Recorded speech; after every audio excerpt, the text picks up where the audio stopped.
حضور نے ارشاد فرمایا لکل شیء ثقالہ وثقالۃ القلوب ذکر اللہ، ہر شے کا زنگ کسی نہ کسی شے سے اترتا ہے، دل بھی زنگ آلود ہو جاتے ہیں، تو جب دل زنگ آلود ہو جائیں تو یہ اللہ تعالیٰ کے ذکر سے اترتے ہیں۔ ایک روایت میں آتا ہے دلوں کے زنگ تلاوت کلام مجید سے اترتے ہیں، اور وہ بھی اللہ تعالیٰ کا ذکر ہے، اور اس کا ذکر مختلف طریقوں سے کیا جائے اور اس کا نام مختلف انداز سے لیا جائے، یہ ساری وہ چیزیں ہیں جو دل کی میل کچیل، دل کی غلاستیں، دل کی گندگیاں اتار دیتی ہیں اور دل مصفہ اور شفاف ہو جاتا ہے۔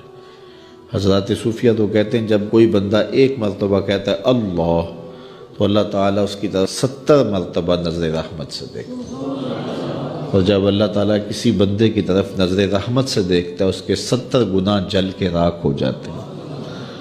تو اس لیے جب کوئی بار بار اللہ اللہ پکار رہا ہوتا ہے تو اللہ تعالیٰ کی رحمتوں کے سائے میں آ جاتا ہے، اور جب ذکر کر رہے ہوں تو اس وقت مکمل یکسوئی کے ساتھ اس کی طرف متوجہ ہونا چاہیے، جس کو پکار رہے ہیں اس کی طرف یکسوئی کے ساتھ توجہ ہو، اور وہی ذکر حقیقی ذکر ہے۔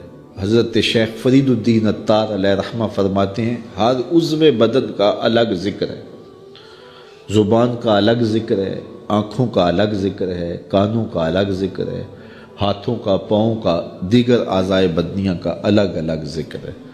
اللہ کی نشانیوں کو دیکھنا یہ آنکھ کا ذکر ہے، استماع قول حق یہ کان کا ذکر ہے، قرآن مجید کی تلاوت کرنا، اس کا نام لینا یہ زبان کا ذکر ہے، دکھیوں کی مدد کرنا یہ ہاتھ کا ذکر ہے، نیک مجالس کی طرف چل کے جانا، مسجد کی طرف سفر کرنا یہ پاؤں کا ذکر ہے۔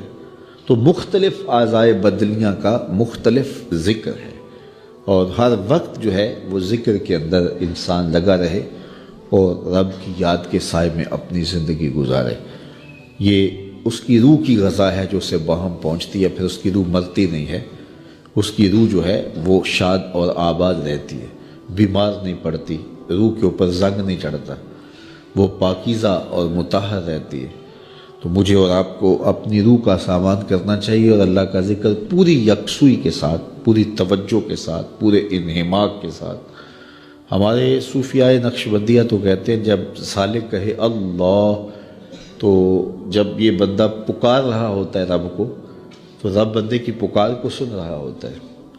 یہاں ایک سوال بھی کیا جاتا ہے، کچھ لوگ ذکر مجرد پر یہ بات کرتے ہیں کہ جب آپ کہتے ہیں اللہ تو اس کے بعد کچھ نہیں کہتے، پھر کہتے ہیں اللہ، پھر کہتے ہیں اللہ، تو جب کسی کو پکارا جائے تو پھر اس کو غرض بھی بتائی جاتی ہے نا۔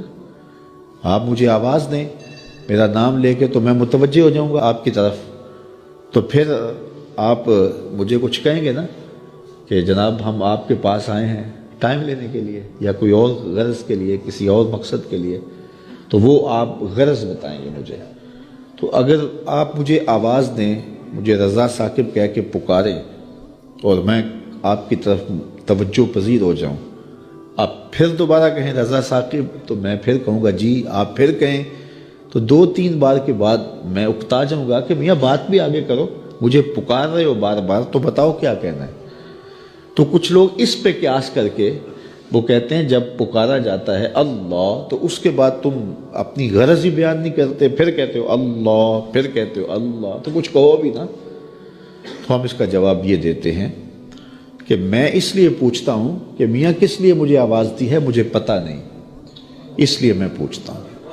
لیکن جب بیٹا بچہ ماں کو کہتا ہے امی، تو ماں کو پتہ ہوتا ہے اسے دودھ چاہیے، سردی لگ رہی ہے اسے لحاف چاہیے، اس نے واش روم میں جانا ہے، اس کی کیا ضرورت ہے۔ ماں کو پتر کی ضروریات کا پتہ ہوتا ہے، بیٹے نے صرف اتنا کہنا ہوتا ہے امی، آگے امی کو پتہ ہے اس کو کیا دینا ہے۔ تو بندے کا رب کو پتہ ہے اس کو چاہیے کیا، بندہ کہتا ہے اللہ، رب کو پتہ ہے میرے بندے کو کیا چاہیے۔ اے دلوں کو پھیرنے والے، میرے دل کو اپنے دین پہ ثابت رکھنا۔ ام المومنین رضی اللہ تعالیٰ عنہ فرماتی ہیں کہ میں نے حضور علیہ السلام سے پوچھا کہ حضور اسلام لانے کے بعد بھی اس کی ضرورت ہے کہ یہ اللہ کی بارگاہ میں عرض کریں؟ تو آقا کریم نے ارشاد فرمایا کہ دل رحمان کی 2 انگلیوں کے درمیان ہے، وہ جس طرف چاہے پلٹ دے، بے نیاز ہے، تو اس لیے ہر وقت اس سے مانگنا چاہیے اللہ میرا دل سلامت رہے، دین پر قائم رہے۔ ورنہ ہم دیکھتے ہیں کتنے لوگ ہیں بظاہر اچھے ہوتے ہیں لیکن انجام بخیر نہیں ہوتا۔ انما الاعمال بالخواتیم، اعمال کا دار و مدار حسن خاتمہ پہ ہے۔ خاتمہ کیسا ہوتا ہے؟ حضرت سہل بن سعد الساعدی رضی اللہ تعالیٰ عنہ فرماتے ہیں کہ ایک غزوہ میں ایک مالدار شخص بڑی بے جگری سے لڑ رہا تھا، اس جرت سے لڑ رہا تھا کہ ہمارے دل میں آیا کہ کیا بات ہے۔ آقا کریم علیہ السلام نے دیکھا تو فرمایا جس نے اہل جہنم میں سے کسی کو دیکھنا ہوتے سے دیکھ لے۔ بڑی حیرت ہوئی۔ ایک صحابی کہتے ہیں میں اس کے پیچھے ہو گیا کہ حضور علیہ السلام نے جو فرمایا ہے کوئی وجہ ہوگی تو میں دیکھوں ماجرا کیا ہے۔ تو کہتے ہیں جب وہ لڑتے لڑتے زخمی ہو گیا تو اس نے اپنی ہی تلوار کو اپنے سینے میں یوں رکھ کر کے اپنا وزن اس اوپر ڈال دیا اور دو کندھوں کے درمیان سے تلوار ادھر نکل گئی اور یوں خودکشی کر لی۔ تو کہا کہ بندہ ساری زندگی نیکیاں کرتا ہے، لکھا ہوا غالب آ جاتا ہے اور پھر آخر اچھا نہیں اس کا رہتا۔ اور کتنے ایسے لوگ ہیں کہ جن کا ماضی بہت بھیانک اور برا تھا لیکن آخر ٹھیک ہو جاتا ہے۔ تو اس لیے ہمیشہ اللہ سے انجام بخیر کی دعا مانگو۔ یا مقلب القلوب ثبت قلبی علی دینک، اے دلوں کو پھیرنے والے ہمارے دلوں کو دین پہ ثابت رکھنا، کہیں ایسا نہ ہو کہ ہمارا انجام ٹھیک نہ ہو، انجام ہمارا ٹھیک ہونا چاہیے۔ حضرت ابی ملیکہ رضی اللہ تعالی عنہ فرماتے ہیں میں 30 اصحاب رسول سے ملاقات کی ہے، میں نے سب کو فکر مند پایا ہے انجام ٹھیک ہو جائے۔ جنہوں نے اپنی آنکھوں سے حضور کو دیکھا وہ بھی ڈر رہے ہمارا انجام ٹھیک ہو جائے۔ رنگا رنگ سہیلیاں پرن کڑے، پر پریا اس دا جانیے جس دا توڑ چڑھے۔ ہمیں ایک اور دعا ترغیب دی گئی قرآن مجید میں اہل ایمان کو، اور وہ کیا؟ ربنا لا تزغ قلوبنا بعد اذ ہدیتنا وہب لنا من لدنک رحمہ انک انت الوہاب۔ اے اللہ ہمارے دلوں کو سیدھا کر دینے کے بعد دوبارہ ٹیڑھا نہ کرنا۔ یہ دل سیدھے ہیں تو سیدھے ہی رہیں، یہ کبھی دوبارہ ٹیڑھے نہ ہوں۔ یہ نرم ہیں تو نرم ہی رہیں، کہیں پتھر نہ ہو جائیں۔ ایمان کے نور سے جگمگا رہے ہیں اللہ، یہ جگمگاتے ہی رہیں، کہیں دوبارہ ان میں ظلمتیں نہ آ جائیں۔ لا تزغ قلوبنا بعد اذ ہدیتنا، ہمارے دلوں کو سیدھا کر دینے کے بعد دوبارہ ٹیڑھا نہ کر دینا۔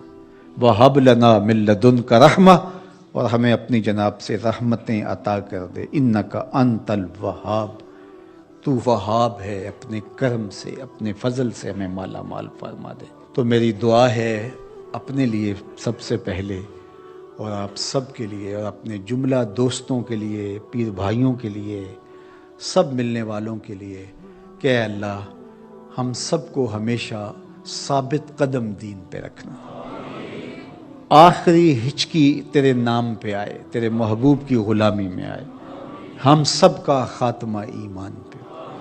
ایک ایک کر کے دوست ہم سے جدا ہو رہے ہیں، ہم بھی اس دنیا پہ مستقل رہنے والے نہیں ہیں، کوچ کر جانے والے ہیں۔